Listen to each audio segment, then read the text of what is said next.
Chapter 8. One of the biggest things that you'll notice when you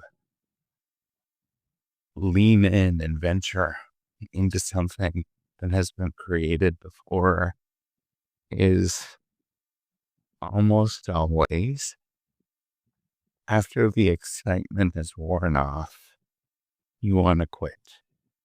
You want to stop.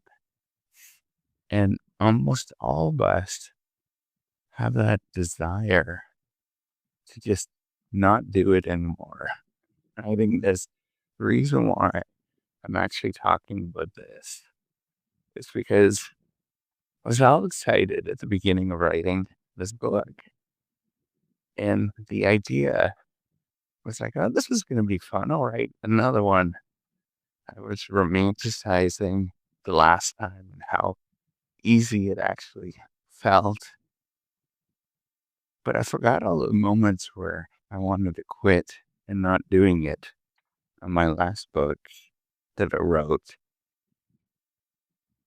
And as you venture off and do something that hasn't been created before, whether it is a game, something entrepreneurial, something innovative, having a family, any number of different things where you do something that hasn't been done before and frankly will never be done again for you, is that you just want to quit at almost all moments. And so the way that you think about all of this, it's not a problem of performance in the way that popular culture almost always talks about it. That is, you had the most successful book, you're the most well known, any number of different things like that. All of them that's actually incorrect.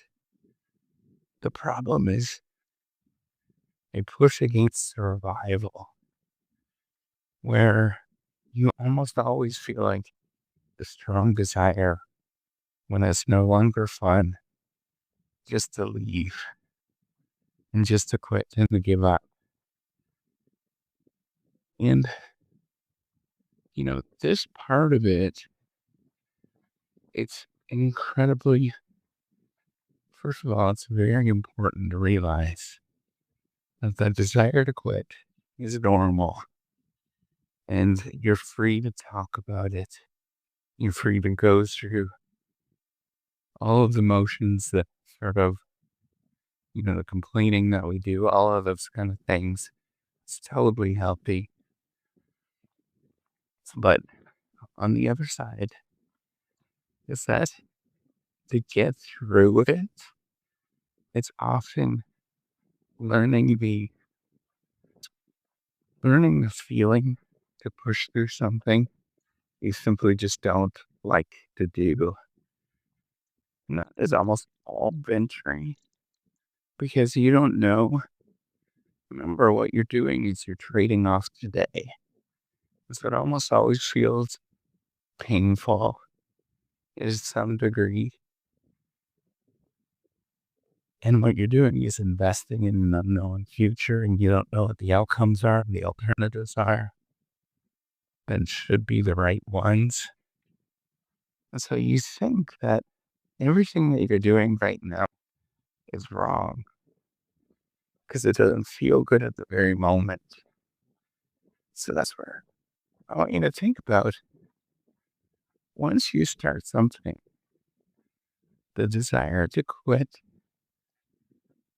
is very palatable. And sometimes you have to just push through some of the feelings that you go through. Sometimes you have to realize it's just one step after the other to get to some sort of completion. Now, the other really challenging part of this that people forget about is that there's no end often when you create something, you know, if you were a parent, for example, and you're a first time parent, you can't stop at being a parent. You're always a parent. And there's lots of these decisions that are irreversible outcomes, where you can't go back to the previous state.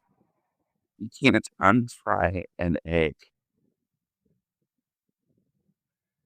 This is a classic example. You can't go back to having an unfried egg. So what does that mean for the decisions that you make? You don't know often when is the appropriate time to pull back, or you don't know if you're doing anything that's right. Um, you don't know any of those things that are sort of conventional wisdom that people think that you'll know the right time to stop. You'll know the right time to do something else. You don't. There's nothing about it that says this is the right time. So going through it, particularly if you're thinking about really big ventures, like creating a new innovation, going and creating a new business, expect that the bulk of the work is not going to be at the beginning. It's not that choice where you're really excited. The bulk of the work is the moments where there's no excitement. And almost every day you want to quit. And you have to decide, is today the day? And if you're going to make progress,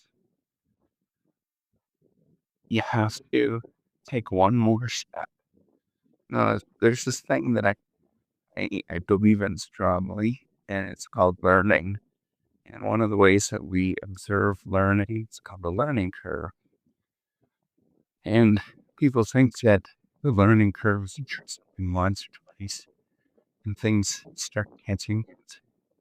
But what we actually know is that the number of times you get to try is thousands and thousands and thousands of times by the time you start making progress. And the progress itself is so incremental and so tiny that you never see it. And it's extraordinarily difficult to see any of that. So what will happen, what people talk about, it feels like a plateau.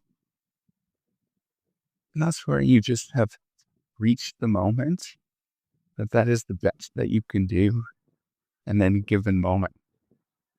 And then that's where you become, that's, by the way, that's why the whole performance phase is sort of a misnomer. But that's where you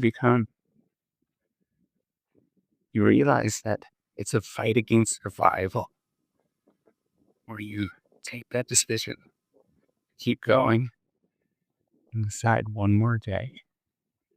And every day it doesn't feel good.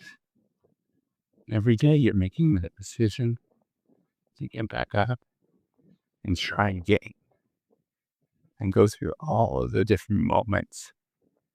There's tricks to get around some of these things, but I don't think the tricks really work that well. There's the tricks of treating yourself when you're doing something. None of those things really work well. I think the key thing, as I mentioned before, is to change how you view it, change to imagine something that is different. Where it's you, the hero, against nature. And it's your job to do this thing that creates some pleasure. But for most of it, it's just the realization you get back up and you do it again. And there's something about that if you've done it thousands and thousands of times, it becomes part of your identity, where you're like, okay, today's the day. It's my thing that I have to get up and do this again. And you might do it for 30 years, but that's okay. That's the journey that you signed up for, is that it's never going to be an easy moment. There's never a right moment, never feels good. All of the sort of fun stuff wears off that people are excited about. And then it's the grind. Every day taking a step forward and being happy that you're able to take that step forward despite everything that's going on around you. And as you practice, things get a little bit better every single day, in the sense of you knew that you didn't want to do it the previous day and the day before that and the day before that, but you got up and you did it anyways. So you get used to getting up and doing the same thing again today. And not being happy is the fact that you're going to perform at a certain level, what everybody says. You're happy to get back up and do it again because it's such a difficult task. I hope this helps for those of you who are thinking about venturing,